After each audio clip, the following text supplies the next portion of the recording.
ಕಾಂಗ್ರೆಸ್ ಪಕ್ಷಕ್ಕೆ ಮಹಿಳಾ ಸಬಲೀಕರಣದ ಇಚ್ಛಾಶಕ್ತಿ ಇಲ್ಲ.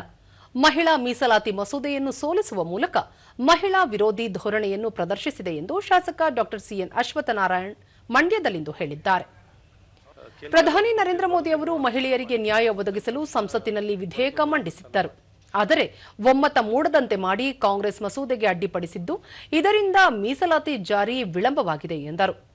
2011ರ ಜನಸಂಖ್ಯಾ ಆಧಾರದ ಮೇಲೆ ಕ್ಷೇತ್ರ ಪುನರ್ವಿಂಗಡಣೆ ಪ್ರಕ್ರಿಯೆ ನಡೆಸಿ ಮಹಿಳೆಯರಿಗೆ ಸೂಕ್ತ ಸ್ಥಾನಮಾನ ನೀಡಲು ಕೇಂದ್ರ ಸರ್ಕಾರ ಬದ್ಧವಾಗಿದೆ. ಹಿಂದುಳಿದ ವರ್ಗಗಳ ವಿಚಾರದಲ್ಲೂ ಕಾಂಗ್ರೆಸ್ ದ್ವಿಮುಖ ನೀತಿ ಅನುಸರಿಸುತ್ತಿದೆ ಎಂದು ಹೇಳಿದರು. ನಾನಾ ಕಾರಣಗಳು ಅವರೇ ಹಿಂದುಳಿದ ವರ್ಗ, ಅತಿ ಹಿಂದುಳಿದ ವರ್ಗಕ್ಕೆ ಸೇರಿರುವಂಥವ್ರು. ಇವತ್ತು ಒಬಿಸಿ ಆಯೋಗಕ್ಕೂ ಸಾಂವಿಧಾನಿಕ ಸಂಸ್ಥೆಗೆ ಸಂವಿಧಾನ ಸ್ಥಾನಮಾನ ಕೊಟ್ಟಿರುವಂಥದ್ದಿದೆ. ಅಥವಾ ರಾಜ್ಯದಲ್ಲೂ ಒಬಿಸಿಗಳನ್ನು ನಿಗದಿ ಮಾಡಲಿಕ್ಕೂ ಐಡೆಂಟಿಫೈ ಮಾಡಲಿಕ್ಕೂ ಅಧಿಕಾರವನ್ನು ರಾಜ್ಯ ಸರ್ಕಾರಗಳಿಗೆ ಕೊಡುವಂಥದ್ದಾಗಿದೆ.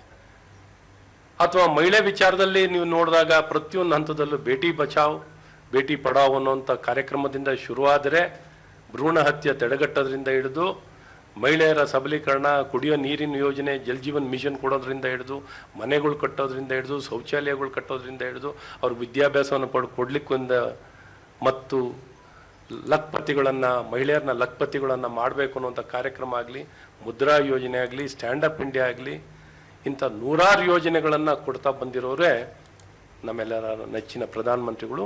ಹಿಂದುಳಿದ ವರ್ಗದ ಜನರ ಪರವಾಗಿಯೂ ವಿಶೇಷ ಕಾಳಜಿಯನ್ನು ವಹಿಸಿ ಕೆಲಸ ಮಾಡಿರುವಂಥವ್ರು.